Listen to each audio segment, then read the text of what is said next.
Dunking is one of the most exciting aspects of basketball, and it takes a great deal of skill and athleticism to execute a powerful slam dunk.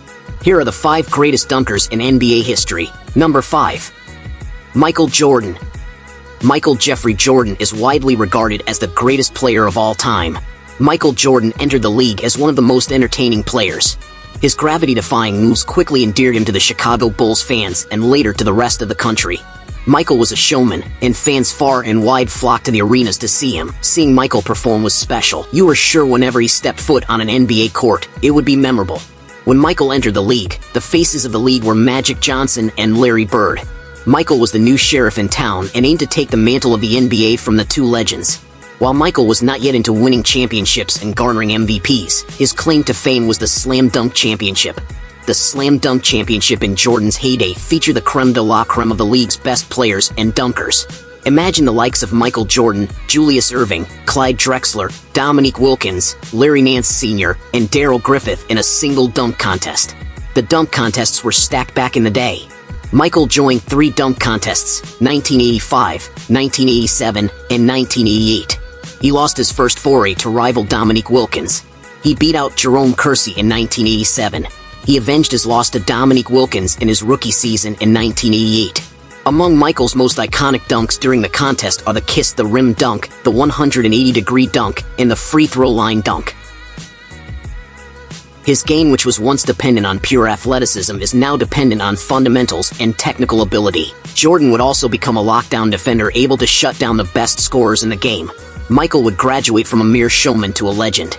He would have a stellar career with 14 All-Star appearances, 5 MVP awards, and 6 NBA championships. Number 4. Vince Carter. Half man, half amazing. That was what Vince Carter was in his prime. He was known as Air Canada and was the face of the Toronto Raptors. Carter had a very similar effect in terms of attendance and fanfare that Jordan had when he was starting out with the Chicago Bulls. Sure, both players did not win much during their first few seasons in the league, but they put people in the seats and brought recognition to their respective teams. The NBA is not only about sports but also about entertainment. Carter had a spectacular rookie season, averaging 18.3 ppg, 5.7 rpg, 3.0 APG, 1.1 SPG, and 1.5 BPG. For this, he was named the NBA Rookie of the Year. Vince would gain more notoriety in his second season when he would absolutely dominate the slam dunk competition. While the contest was a staple of the All-Star Weekend in the 80s and early 90s. However, it lost its luster as a lot of dunks were repetitive and many of the league's premier stars did not bother to join. Air Canada would basically revive the competition on his own with a vast array of dunks. Among the favorites were the honey dip dunk, between the legs bounce dunk, and the 360-degree windmill. Vince would serve as the de facto leader of the Toronto Raptors during his 7 seasons there. He would provide the fans with countless highlights and with several playoff berths. Though Vince would later move on to teams like New Jersey, Orlando, Phoenix, Dallas, Memphis, and Sacramento, Carter would always be remembered most for his time in Toronto. Number 3. Dominique Wilkins. Dominique Wilkins was known as the human highlight reel during his playing days. He was an endless source of eye-popping dunks and aerial acrobatics. Dominique was a showman in every sense of the word. Wilkins would be known for his playoff battles with Michael Jordan and Larry Bird. There were points in the games where it seemed that Wilkins was on a showdown with these legends. While Dominique has fallen short in many of these duels, he always had a good showing and should be commended for his courage in facing 2 of the greatest players in his era. Dominique would compete in multiple slam dunk contests, 1984, 1985, 1986, 1988, and 1990. He would end up winning in 1985 and 1990. Unlike the watered-down slam dunk contests of today featuring a lot of unknowns, Dominique faced some of the greatest players in history, such as Michael Jordan, Shawn Kemp, Julius Irving, Scottie Pippen, and Clyde Drexler. The Atlanta Hawks made the playoffs during most of Dominique's 12 years there. The Hawks even made a 57-win season in 1986-87. The farthest the Hawks ever got with Dominique was in the second round. Dominique was unceremoniously traded for Los Angeles Clippers star Danny Manning. The Hawks thought this was a good move as the versatile Manning was much younger at 27 than the 34-year-old Wilkins. This would end up being a public relations disaster for the Hawks as Wilkins had become an icon in Atlanta. The Hawks would trade Manning the very next season. The Hawks might have made the finals in the absence of Michael Jordan, but Atlanta squandered the opportunity and ended up with an oft-injured player they traded a season later. Wilkins would only play out the 1993-94 season with the Clippers and sign with the Boston Celtics. He would have foreign league stints after that. Play with the San Antonio Spurs alongside David Robinson. Dominique would end his career playing alongside his brother Gerald with the Orlando Magic. Number 2. Shawn Kemp. Shawn Kemp was not a highly touted prospect in a 1989 NBA draft. Early picks such as Louisville's Purvis Ellison, Duke's Danny Ferry, Michigan's Glenn Rice, and Arizona's Sean Elliott were regarded with much fanfare. Though Kemp was technically in college since he enrolled one semester in Trinity Valley Community College, he was practically a raw high schooler as he never played in the collegiate environment. Kemp was lucky to have landed in Seattle as the expectations there were not high. He was also privileged to be under the tutelage of savvy veteran Xavier McDaniel. Kemp did not produce special results in his rookie campaign. He only averaged 6.5 PPG, 4.4 RPG, and 0.9 BPG on less than 50% shooting. He only started in a single game. McDaniel was shipped to Phoenix the very next season to make room for Kemp's development. He was exchanged for Eddie Johnson and 2 draft picks. Kemp's sophomore season proved to be his breakout season, as he significantly improved his production across the board. He now averaged 15 PPG, 8.4 RPG, and 1.5 BPG on 50.8% shooting. The once unheralded rookie was now a force to be reckoned with. Together with Gary Payton, Eddie Johnson, Ricky Pierce, and Nate McMillan, the Seattle Supersonics had a solid core of talent they could build upon.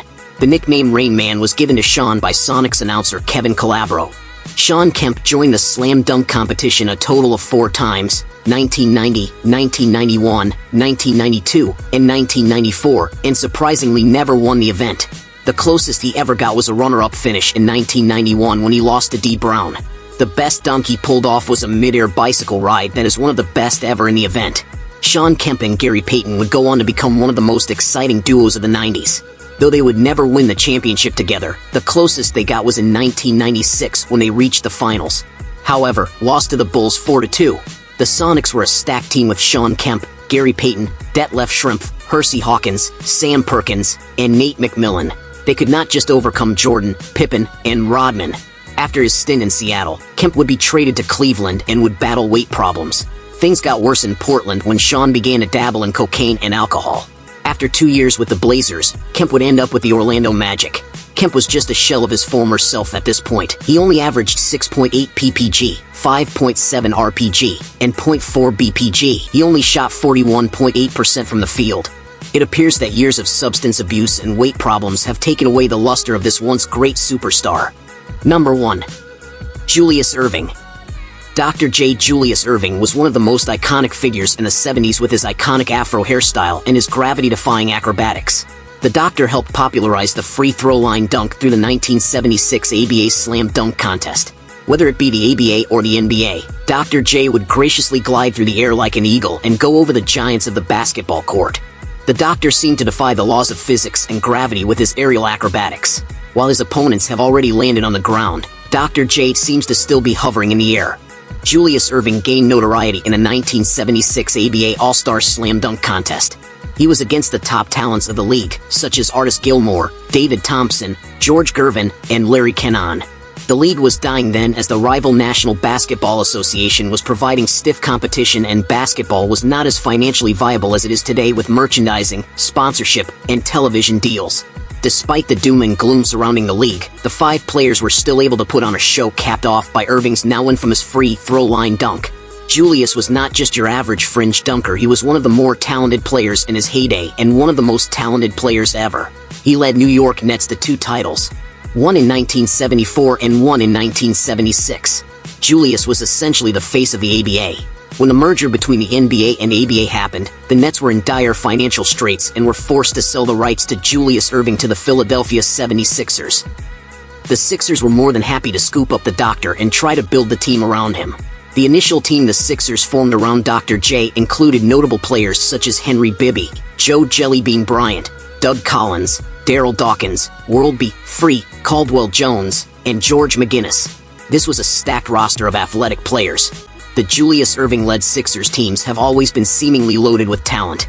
They could, however, never seemingly get to the promised land due to tough competition from the Boston Celtics and Los Angeles Lakers. It was not until the arrival of big man Moses Malone that the Sixers got a much-needed boost. Moses predicted a sweep of all of their opponents. The Sixers were close to their goal, and their only hiccup was a loss at the hands of the Milwaukee Bucks. At last, Julius Irving finally captured an NBA crown.